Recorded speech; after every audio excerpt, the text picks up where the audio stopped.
நீ இந்திக்காரன் 10 மாநிலமாக இருப்பதும் தமிழ்நாடு 3ஓ 2ஓ மாநிலமாக உடைக்கப்படுவதும் ஒன்றல்ல. அவனுடைய ஆட்சி மொழி, அவன் ஆளும் இனமாக அவன் இருப்பதற்கும், நீ அடிமை இனமாக இருந்து அது சிதறப்படுவதற்குமான எதிரெதிர் திசை பயணம். பார்வைக்கு ஒன்று போல தெரியலாம், எதிரெதிர் திசை பயணம் இது. நாம் பலவீனப்படுத்தப்படுவோம், அவனுக்கு அதில் ஒரு சிக்கலும் கிடையாது, பலப்படுத்தப்படுவான். ஏன்? அவனுக்கான ஆட்சி டெல்லியில் நடக்கிறது, அவனுடைய இன ஆட்சி டெல்லியில் நடக்கிறது, இந்தி இன ஆட்சி நடந்து கொண்டிருக்கிறது. அவனுடைய ஆட்சி, அவனுடைய மொழி தான் மாநிலத்திலும் ஆட்சி மொழி, இந்திய அரசாங்கத்திலும் ஆட்சி மொழி. அவனுடைய பண்பாடு தான், அவனுடைய அடையாளங்கள் தான் இந்தியாவுடைய அடையாளமாக சொல்லப்படுகிறது.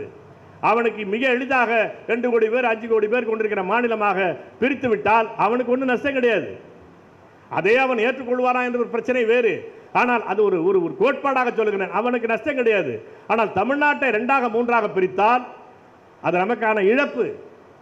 குறிப்பாக இந்த மேற்கு மண்டலம் இருக்கிறது, கொங்கு மண்டலம் சொல்றான்ல, அந்த பகுதியில் இந்திக்காரன் தான் தீர்மானிக்கிற சக்தியாக மாறி போவான்.